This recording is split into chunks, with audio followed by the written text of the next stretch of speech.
he does look young, doesn't he not? He looks 30. Maybe it's because you guys know him or like know of him, but he looks young as man. I think he does not look 18, mid-20s maybe. I mean, I think he looks like kind of looks like Brad Pitt almost here, like a busted Brad Pitt. But yeah, he killed it on Elvis. Like he really made me appreciate and respect his craft. Looks like a Degrassi Euphoria teen. Brother, Euphoria teens are all 30, so that tracks. Every Euphoria teen is like 30. I mean, it used to be worse in the 90s. At least like in the 90s, it was like 35-year-olds with a 5 o'clock shadow, and you could tell that they were 35. Now, in Euphoria, at least they like somehow, movie magic, I don't know what the fuck it is, they're able to make like 30-year-olds look like they're at least like 20. You know what I mean? The further back you go in history, in movie magic, the older the high schoolers get. Like if you go to the 60s, they're like 45. You know what I mean? They're like 45, 46. Straight up, like 40 presenting. Can't believe that as a child, Grease had me thinking that these people were teenagers. To be fair, though, I feel like back in the 50s and 60s, there were actually like 40-year-old looking ass high schoolers. Whatever, it was just like all the lead contamination.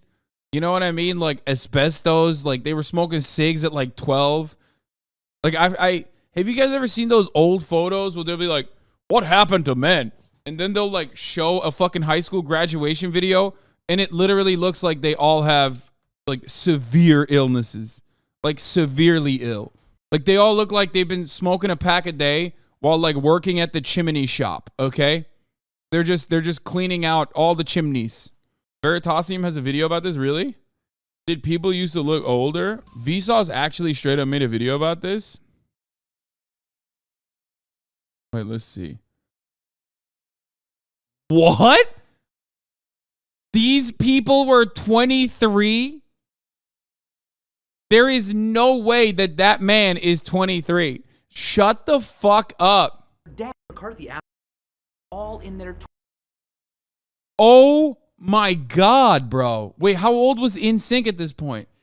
Yo, what the fuck?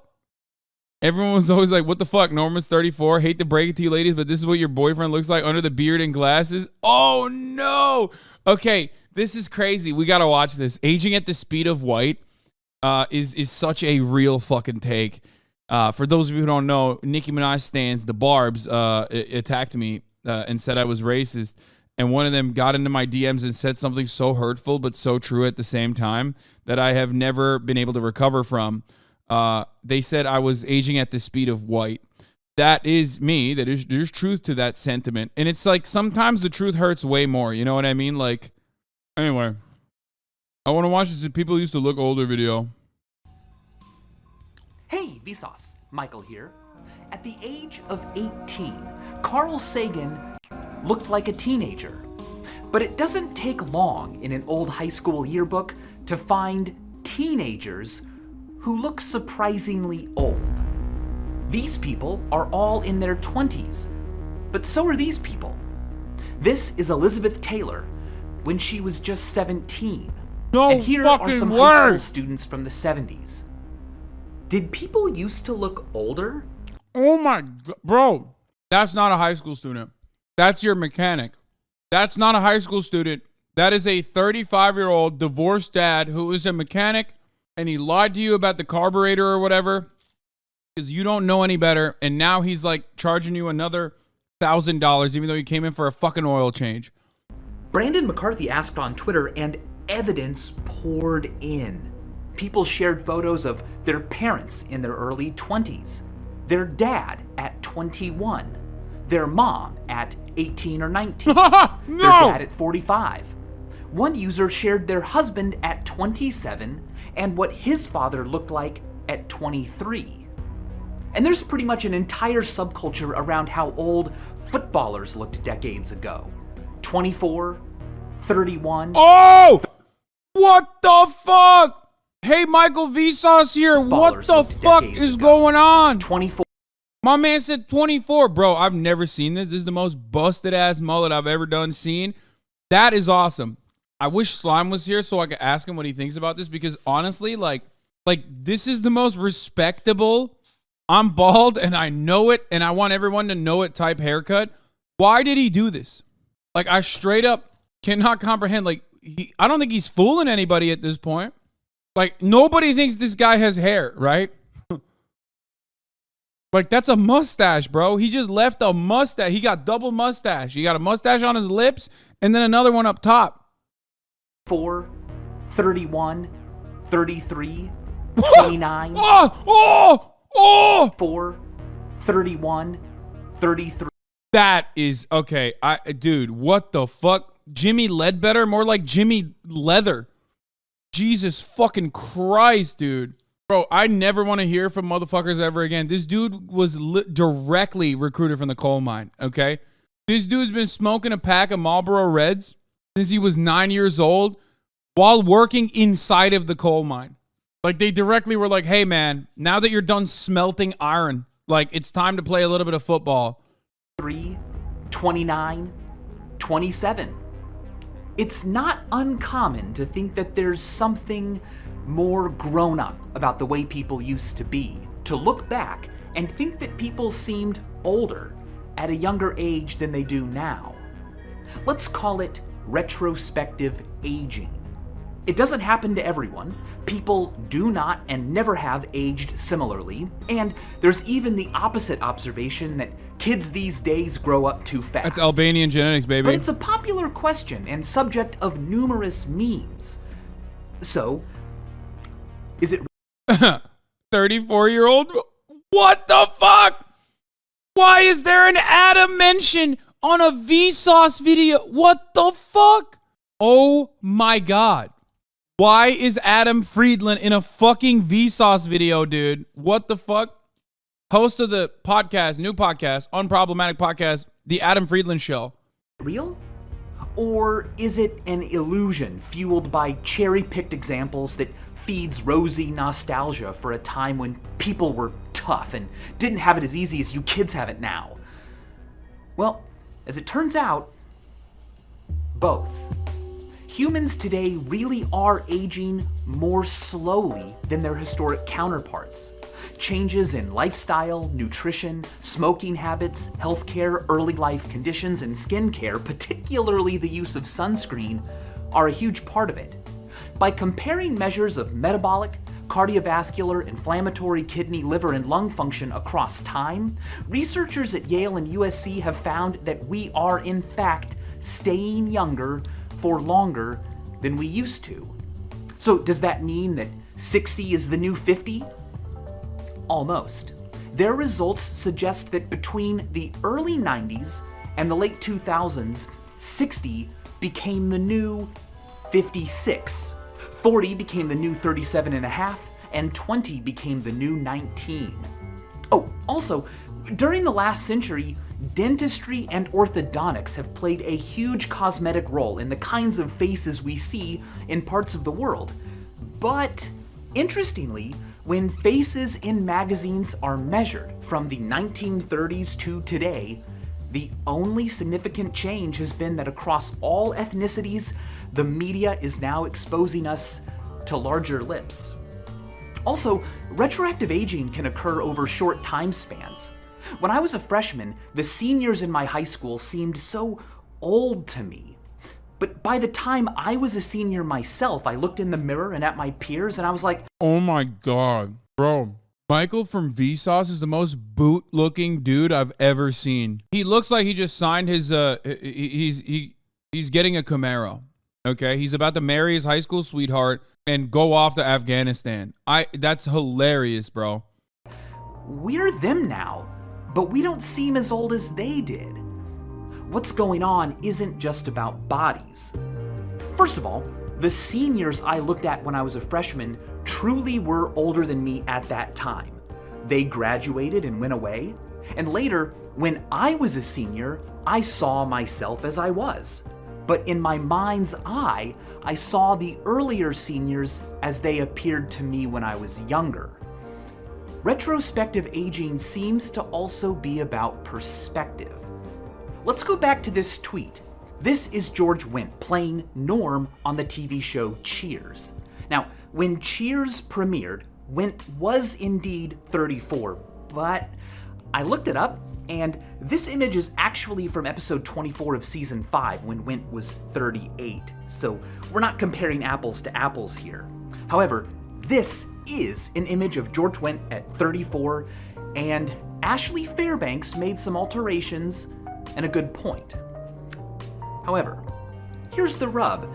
These alterations don't make Wendt look more like a 34-year-old.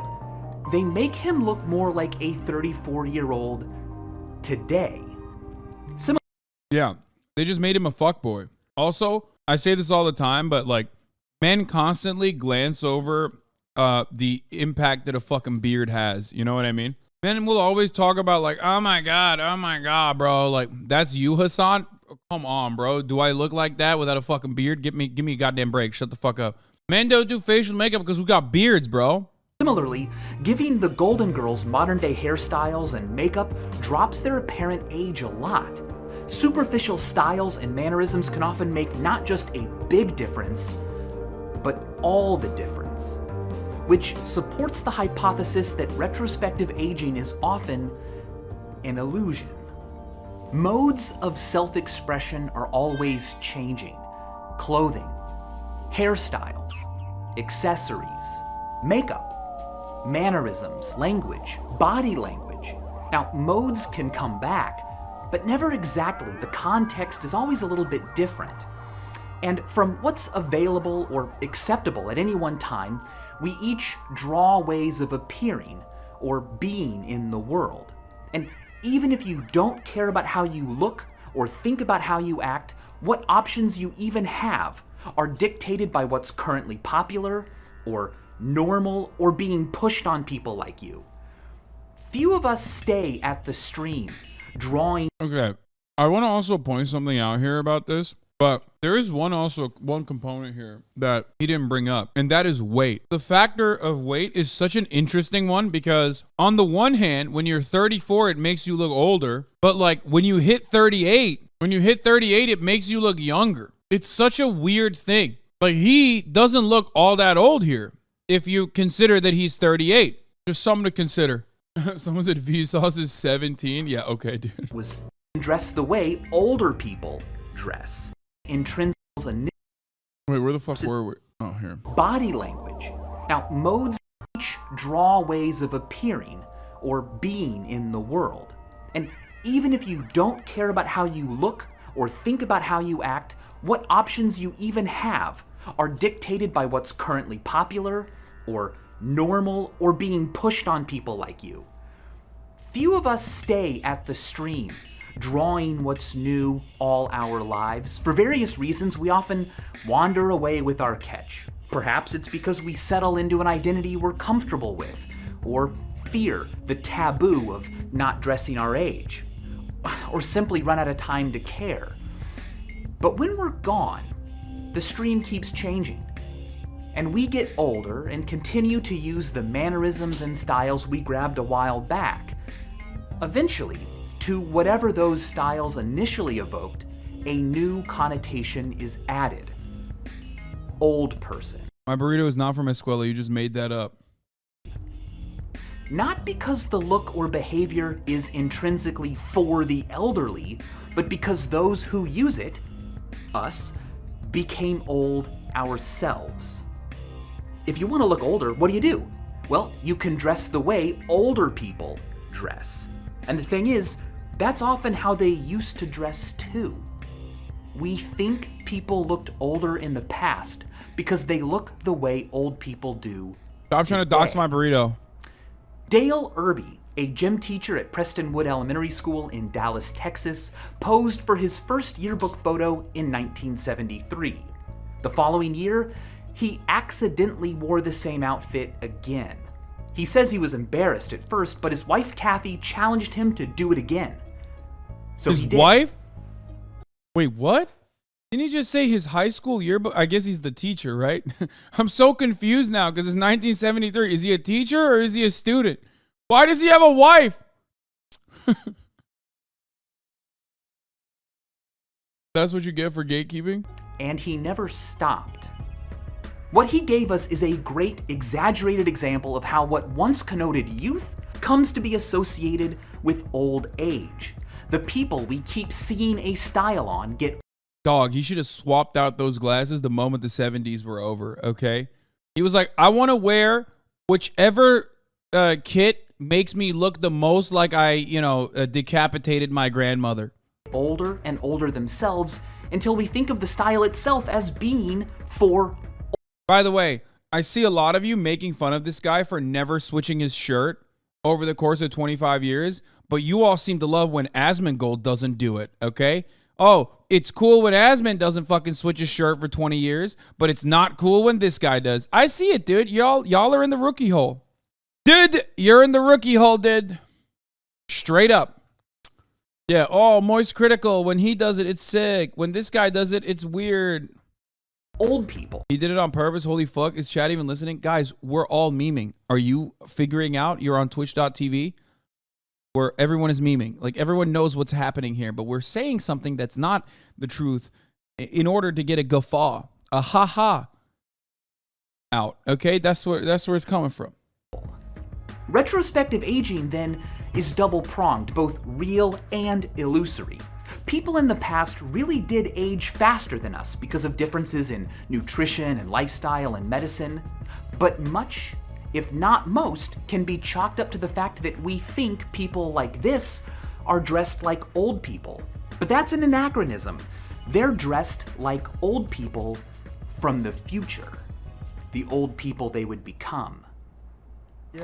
Has anyone ever dressed like a young person from the future? Well, it happened in 1941 at the reopening of the South Fork Bridge in Canada. What is this music? A crowd came out to celebrate and photos were taken. In 2010, the photos were digitized and placed online. That's when this guy was noticed, a time-traveling hipster. Why a time traveler wouldn't bother to blend in, and why, with all of history to visit, he chose the reopening of a bridge in the 40s, no one knew. That's the crazy! photo was confirmed to be undoctored, and researchers put forward the idea that this man was not, in fact, a time traveler, that his shirt wasn't an ironic screen print, but simply bore the logo of the Montreal Maroons, a nearby hockey team at the time. They said his sunglasses and knit sweater were not unusual for the 40s, nor was his portable camera.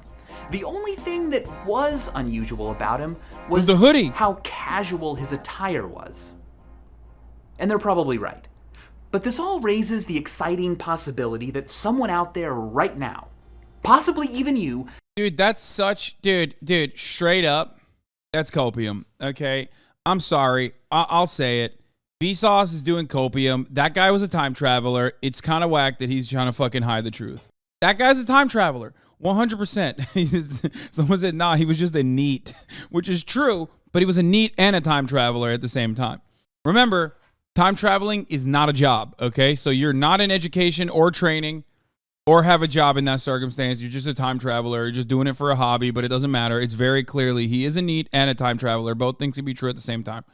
Dressed like people in the future will, and your appearance in photos will someday freak them out.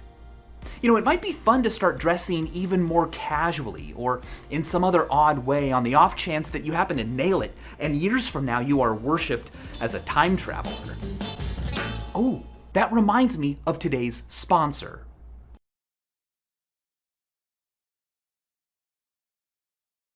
Whoa! Neurons. Wow. Whoa! Who's that guy? Does he look like a Bill, a Mark, a Justin, or a Josh? Pause right now if you'd like to think about it. It's a combination of all of those things. Boom. According to research from Millsaps College and Miami University, this is Mark. Or I was wrong. At least, this is what we think people named Mark look like. By asking people to make and rate digitally created faces, researchers were able to put together prototypical faces for a number of different names. This is apparently what we... Oh, God. This could get wildly inappropriate. I feel like studies like this. think a Josh looks like. A Bill, a Justin, a Dan, a Brian. Damn, that's a Kyle Kalinske, dog. That's what that is. That's just Kyle Kalinske when he was younger, okay?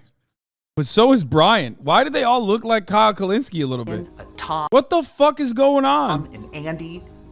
The idea that names might conjure certain face shapes in our minds isn't that strange. For example, there's Wolfgang Kohler's famous finding that when asked which of these shapes is named Booba and which is named Kiki, people of all different ages and cultures and languages overwhelmingly assign Kiki to the spiky one, and I mean, Booba because it's true. to the blobby because one. it's true. Because And it's sure true. enough, That is Booba. That's Booba.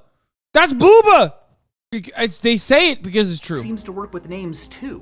Which one of these men is Tim and which is Bob? Tim, Well, Bob. almost unanimously people feel like this is Tim and this is Bob. That's crazy. But are these men actually named Tim and Bob? Yes, they are. Well, there's the rub. Just because we associate certain names, certain sounds with certain shapes doesn't mean we're right. There's no such thing as a biological name. If a person still goes by the same name they were given as a baby, long before anyone knew what they would look like as an adult, well, Dog, somebody needs to alert Ben Shapiro, okay? Someone needs to let Ben know because I feel like he's done a lot of content suggesting otherwise. Pretty sure that's like a big chunk of his rhetoric. He's just like, no, you were Tim. You were Timothy. Assign Timothy at birth. Don't even try to call yourself a Tom. You're Timothy. surely there won't be a connection. But as it turns out, there is. No. Believe it or not, in a multiple choice I setting, don't believe it. people can guess a stranger's name just by looking at their face. More often than we would expect from luck alone. It's called the face name matching effect. Here's a stimulus from Am I a Hasan? research. Do I look like Do a you think Hasan? this man is named? Do I look like a Hasan when you guys see me? No, right? I mean, it's hard for you to fucking think of me as anything but now because, like, you know me as Hasan for so many years. But you also know me as the top of the hour ad break guy. Named Jacob, I am Maya Higa. Dan, Joseph, or Nathaniel. By just randomly picking a name, people should get this Dan? right 25% of the time. Dan. But Zwebner found that people picked the correct answer, Dan, Oh! nearly 40% of the time. What? How?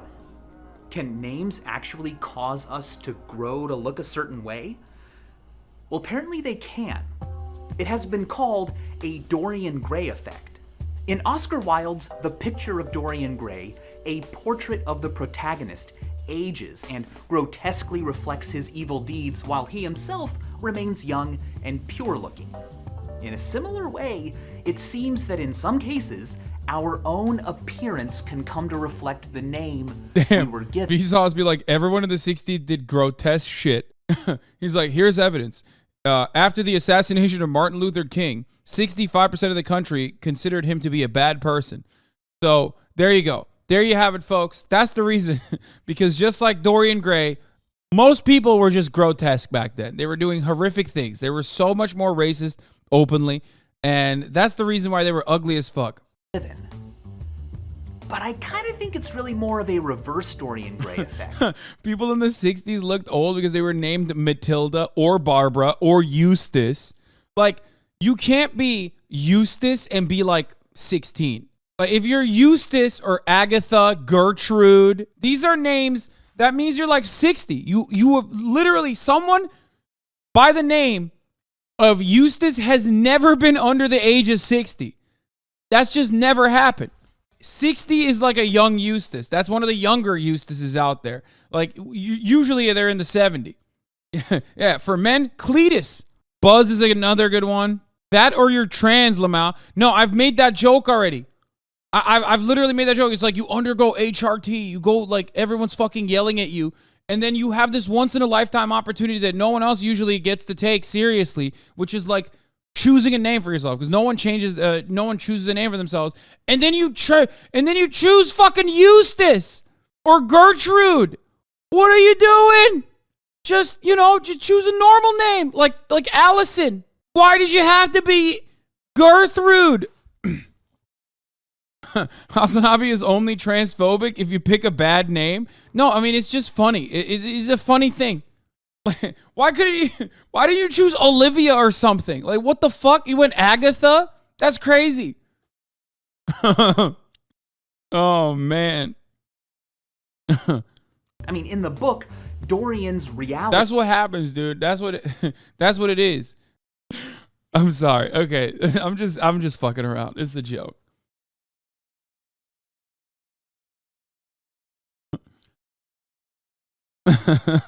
Not the Agatha slander. You are Agatha. You are Maya Higa. Anyway. Ludwig is an old ass name. I do kind of like Ludwig as a name though. I don't know. I think it's a chill name. As a trans person, this is one of your funniest bits. Yeah. That's how you can make jokes about trans existence even as a cis person that is not inherently transphobic. Now, of course, that doesn't mean that some trans people might not appreciate that joke and get mad at it. But, you know, that's not the joke of it is not like trans existence in general or trans people in general. Anyway, let's continue. Affects the appearance of his portrait, but the face name matching effect goes the other way. A inanimate sign, a name, influences... Just at Chelsea next time? What do you mean? Chelsea is... That's normal. That like literally is not what I'm talking about. Chelsea is like a super common name, dude, for women. What do you mean? Guy who's never met a human before. What did you just come out of the fucking come out of the Amish village? Like what the fuck? Just a normal white girl name, dude. Is our actual physical appearance. Well, anyway, it's not news that a person's name can lead others to have certain expectations of them and treat them accordingly. It's been found, for example, that multiracial faces given European names are rated as looking more European than the same faces are when presented with non-European names. The expectations a name carries with it may create a self-fulfilling prophecy, whereby as a person grows up, they're motivated to fulfill those expectations, carry themselves in ways people think someone with their name should, and even like, dislike, accentuate, hide, use, and avoid different parts of their face and body depending on whether or not those parts match their name. It's been found that faces and names that match are emotionally liked more than faces and names that don't. Analysis of voting data has shown that senatorial candidates earn 10% more votes when their names fit their faces. Bro, JD Vance, dog. Straight up. Very well, than when they fit very poorly. Now, with that in mind, Tim part Ryan. of the effect could literally come from the fact that although... Just kidding. Tim Ryan actually fits the vibes and his face so perfectly. He just has like such a... Ohio is having one of the funniest fucking races because Tim Ryan is such a cuck and so is JD Vance. However, JB Pritzker, perfect. Perfect. Gavin Newsom, perfect. Gavin Newsom is such a Gavin, dude. He is such a Gavin and he's such a fucking Newsom. Like, when I think Gavin Newsom, I think slick back hair, definitely fucked the, you know, tennis instructor's wife or whatever. Like, just the most perfect. John Fetterman's another good one where it's just like, John Fetterman. What's up? I'm John Fetterman. It fits so perfectly. Blake Masterson fits perfectly as well, but like in a school shooter kind of way, you know what I mean? Of course, this does not fit. There's another thing that I've always talked about, which is extremely white senators and House of Representatives members that have names that if you don't know how to read them correctly, you would think that they're black, like Sherrod Brown, or what was there's like a list of names that I've gone through before, where you're like, oh, that's Sherrod Brown, and you're like, no, that's not. Like that's just like a white union guy. For the longest time, I thought his name was Sherrod. You know what? It's so funny. Bernie Sanders kind of works that way too. Yeah. Jerome Powell. That's another one. Al Franken is Sherrod. It's supposed to be Sherrod Brown. But for the longest time, I thought it was Sherrod Brown. Anyway, let's continue. Parents don't know what their kid will look like as an adult.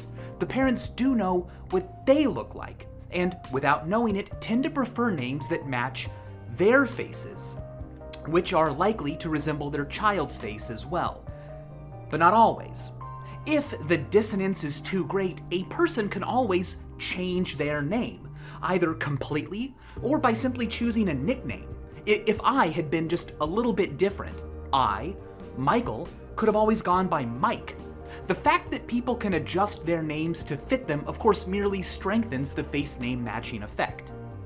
By studying whether the correct name could be I couldn't do that. when different parts of a face were occluded, researchers were able to develop heat maps showing which parts of the face different names are most characteristic.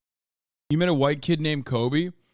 Yeah, except Kobe's name also is not, like Kobe Bryant's name is also unique.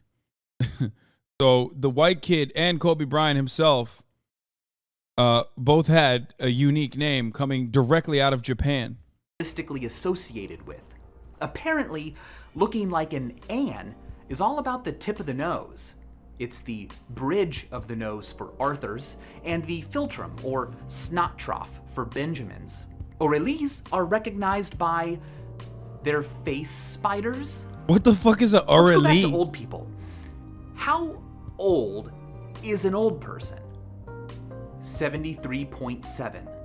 That's according to results published in the What? Journal of American Geriatrics last year. It's the average age people gave when asked, when does old age begin?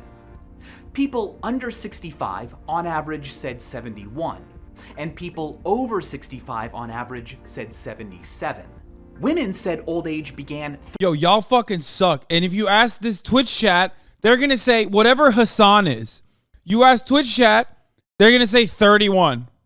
3 years later than men did. White people said it began 8 years later than non-whites did, and people who felt healthy placed old age later in life than those who felt less healthy. But how old do people want to be? Well, that depends on how old they already are.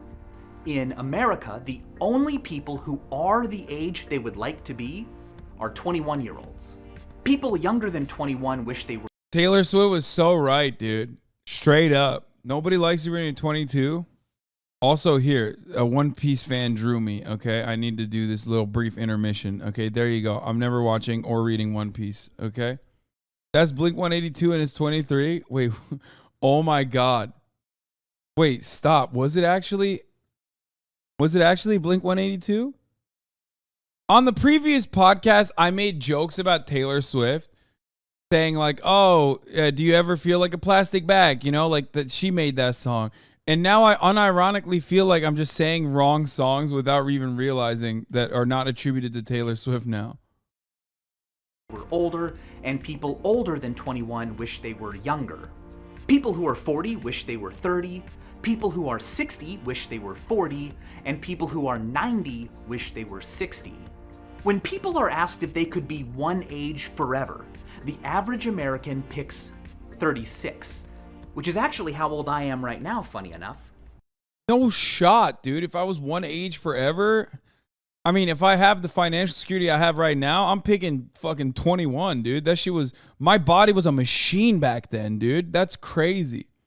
Dude, whatever age where I could just like slam beers, okay, and eat a pizza at like 3:30 only to wake up at 6:30 and be 100% and have zero hangovers.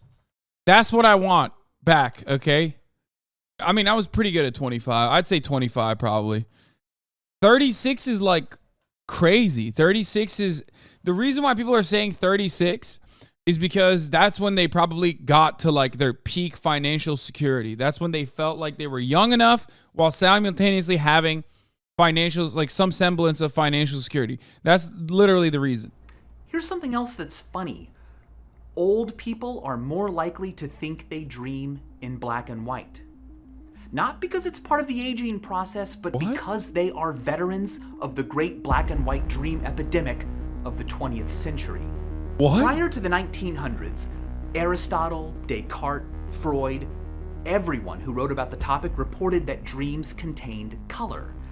But as humanity moved into the 20th century, the number of people reporting color in their dreams dropped just as quickly as the popularity of new black and white movies and TV rose. By the 60s, as color TV and... Wait, does that mean we're dreaming in 4K now? Damn, dude. That's pretty sus. That's pretty sus, Zoomers. You're dreaming in 4K, dude? Movies became more and more common. Reports of color dreams started going back up. And today, people who grew up with black and white TV continue to report more black and white dreams than those who didn't. And later studies across China found the same thing. The frequency of black and white dreaming correlated strongly with how common black and white TV was in a person's area. So, did black and white movies and TV literally change our dreams? Well, first of all, it's not clear whether dreams themselves actually changed or if people just started thinking differently about their dreams. We're trying, but we still haven't found a way to get direct access to dream content. Eric Switchable has pointed out that as far as we know, dreams may not be in color or black and white, or sepia or anything. They may be primarily indeterminate in color as they happen, and only later, during recall, do we confabulate details about color. He compares dreaming to reading. Is a novel in color or black and white? As you read a story, what do you see in your mind? It might be the case that dreams, vaporous as they are something we simply have a terrible grip on, and that movies and TV shows have given us Bro, this motherfucker literally went from why old people look hella old to like dreams and how like the visual aspect of our existence changes, like, you know, the way we recount stuff or the way we see things. Bro, get back to the old thing. The illusion of understanding them. In fact, Switchable has speculated that smells and touch sensations are rare in dreams today, but future people with smelly, touchy-feely VR shows might think that they dream with lots of textures and odors and find it strange, maybe even frightening, that few of us seem to. But why would we think that dreams were like moving pictures and not normal waking life? Well, no one knows. It might be that motion pictures are just simply the closest thing we have to dreaming that isn't dreaming. Unlike still images, paintings, photographs, tapestries, motion pictures and dreams can contain movement and narrative and cause and effect. And unlike stage plays or real life, motion pictures and dreams are not made of anything that is even remotely similar to what they depict. They're both made of phantoms. Images are uncanny things. A person bro. in an image is frozen in time. Calm down, man. Jesus Christ. This is way too fucking damn. But yet can seem to grow old. Our own image can depend on what we are called. And they're the closest thing we have to what our mind does when we're away. Do you get the picture? Or does the picture get you? Stop! No, he's just saying like our existence is clouded by our perception, and our perception is clouded by our existence. It's a dialectic.